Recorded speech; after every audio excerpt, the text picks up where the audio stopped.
Welcome everyone to the St. Louis Chess Club, where we have the clutch chess legends between Garry Kasparov and Vishy Anand.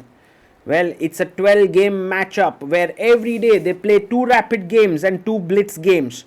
This is the third game of the day, the first blitz game that we have between Vishy and Garry.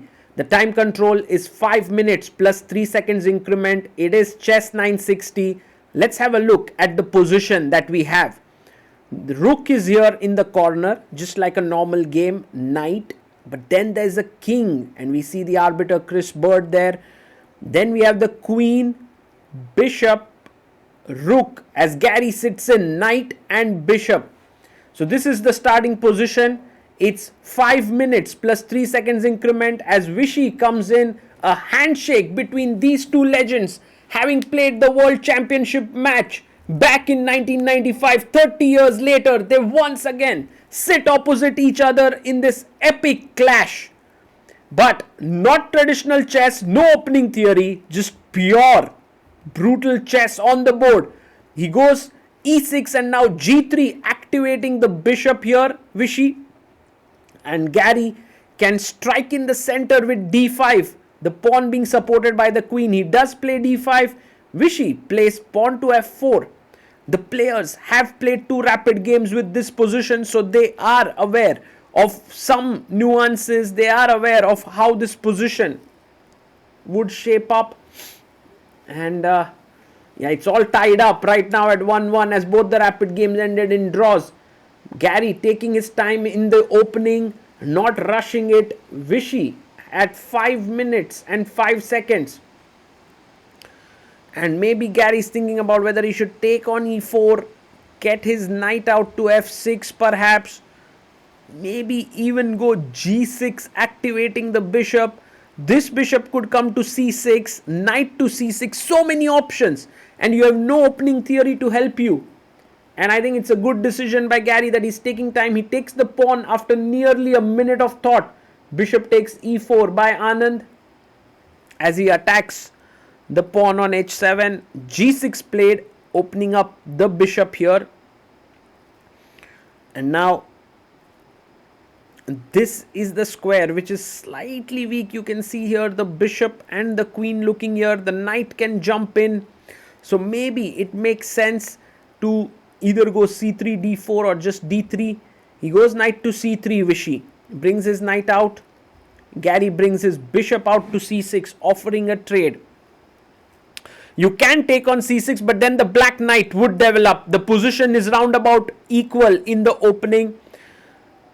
Black can move the queen and then, long castle here. Bishop f3 by Vishy. He brings his bishop 1 square back so that if you take, he can develop with the knight in the center. That's the idea. But I like what Garry does next. He goes knight e7. He wants to play his knight to f5 and then look at the d4 square. That's his plan. And Vishy needs to be careful here. He goes queen e2. No, actually he goes bishop f2. He is controlling the d4 square to some extent. And now, what's Garry going to continue with? He goes knight f5, looking at the d4 square. And Anand now can't push d4. The knight is coming in. If you take on c6, the other knight takes and comes to c6. So white's position looking a bit shaky here. I mean, d3 is maybe possible just to move 1 square ahead. And that's the reason why Vishy has now sunk into a thought, and I think rightly so. Maybe one of the ideas that he can do is to take on c6 and then get his knight out to f3. But he goes queen e2. And in a way, he does allow Garry to play knight to d4, attacking the bishop and the queen when he's ready to give up his bishop. So Garry Kasparov is assessing the dangers of this move, knight d4. It seems like a good move. because taking on f3 means that white simply develops the knight, and this is what Garry would not want to do. I think for him it's much better to just play knight d4. He does play it, knight to d4, bishop takes d4, and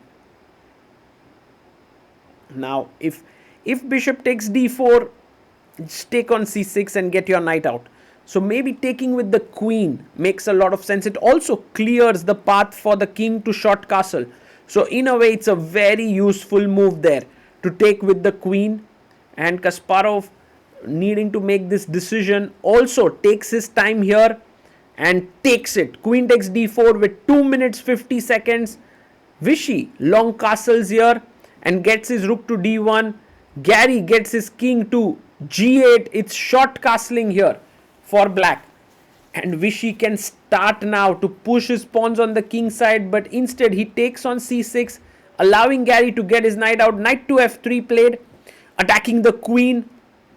Where will the queen retreat? Goes back to b6, eyeing the b2 square along with the bishop here, and Vishy could very well go h4. He could go g4. Many good moves in this position that he has, and well, for Garry, maybe the idea is rook d8, knight d4, trade off pieces, keep his pieces in the center, and it is around even right now. The time is running. For Vishy, it's 95. Not a good move by Anand here, because rook a d8. I wonder what Vishy is thinking here. He goes queen e4. Maybe he wants Garry to take on e5. He's forcing it, but the e5 pawn would be weak. Look at this, knight e5, f e5, and I think Vishy is hoping that the f7 pawn is weak, the f6 square is weak. But black has a lot of counterplay, rook d4, rook d8. So there's also another idea. You can first push f5 and then take on e5. Then you don't even have the weakness on f7, and that's exactly what Garry does. f5, excellent move there by Garry Kasparov. And Vishy Anand is definitely a bit nervous here. He comes back queen e2. And Anand has 30 seconds lead on the clock. And now Garry can take on e5. But to take with the knight or the bishop, both moves are great. Well, if you take with the bishop, it might be that the king gets a bit weak. He takes with the knight. Now the bishop is a bit passive, but it's not that passive because it can pop out from h6 and put pressure on d2. I love Garry's next move, rook d4. He plays it with such a flourish. He's now stopping the pawn from coming to d4. He's trying to double down the d file, put pressure on d2, bg7, bishop h6 is his idea. And he's also stopped Anand's g4 plans. Vishy goes rook f4, offering a trade of rooks. And Garry can take on f4, but better bring the rook into the game. Rook f d8 played. And I keep on reiterating this fact of bishop g7, bishop h6, putting pressure here. He takes on d4. And now queen takes d4 is very strong, because it keeps an eye on the e5 pawn as well. Yes, he takes queen d4 and Anand goes rook e1. He defends the pawn on e5. And notice that Garry does not have any tactics right now. Bishop e5, queen e5. So c6 played by him. He's looking for b5, b4. That's the plan, to push the pawn down the board. And what is Anand going to do next? Maybe one of the plans is queen e3 here.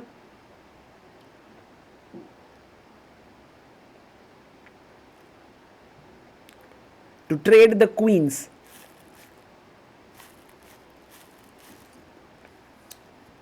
Yes, he does it. He plays queen to e3.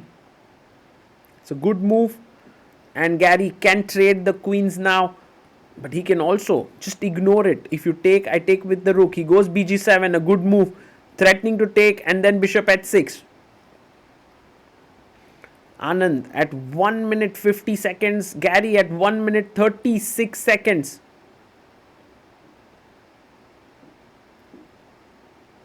And now he takes on d4, rook takes on d4.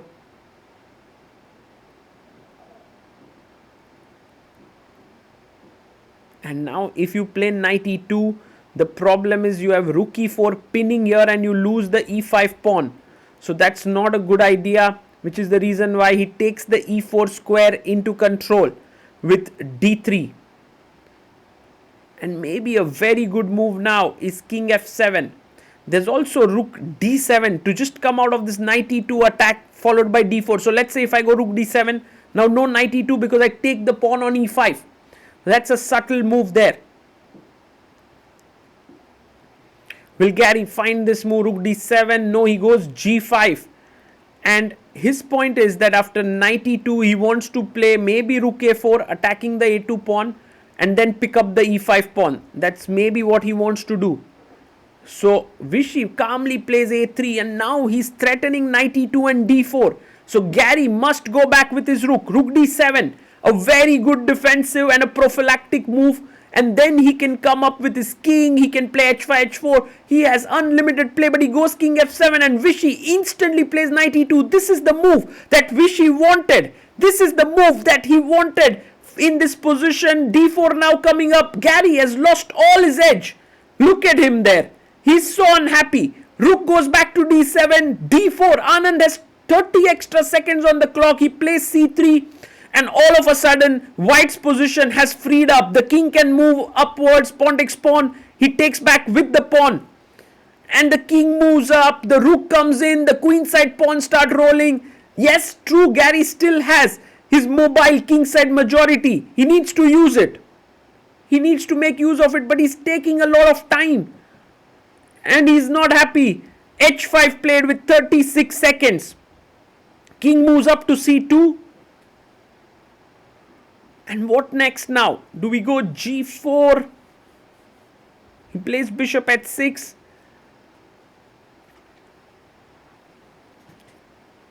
And king to d3. Moving his king in.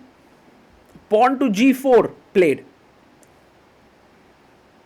And White is doing quite well, but Black has plans. f4, h4, all of these. Vishy starts pushing his queenside pawns. He has 40 extra seconds on the clock. I pretty much think Vishy is feeling that the flow is going his way.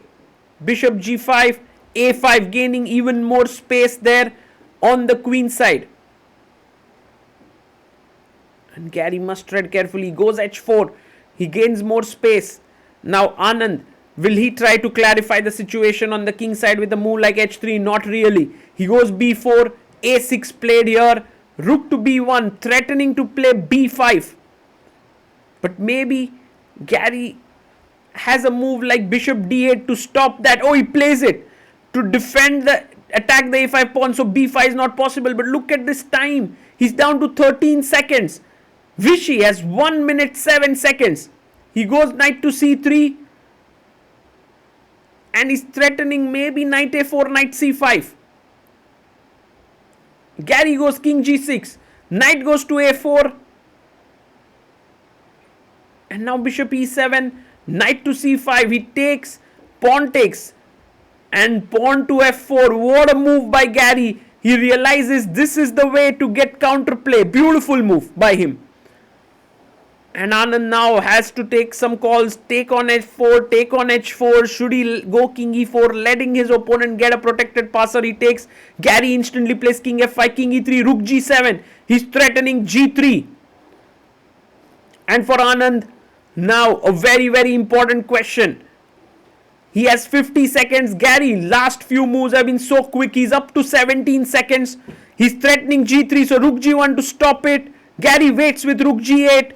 Vishy goes to b1, rook g7. Are they going to repeat? Rook g1, it's a draw here. And I think both the players could be okay with a draw. But Vishy has slightly extra time on the clock. Does he want to try? Maybe there are these ideas of d5 takes, rook b6 trying to checkmate here on f6. It's a wild idea. He pushes for it. He goes for it. He goes in. Threatening mate in one. Making a loop for the king to g4. King f3 taking it away. Threatening here, only move rook g6. Can Garry find it? He finds it. Rook g6, and for Vishy now, h g3 is the only move. He also has king g2 to stop this idea, but he mustn't take the rook. That's a losing endgame. He takes it. Oh my goodness. Garry takes back hg h3, and this is what is incredible, that even though white has these 3 pawns, look at Garry calculating there. e6, the two black pawns are too strong, king g2 and the d pawn, and Vishy resigns. What an endgame that was. Simply incredible. Garry Kasparov scores first blood in this match. What a win.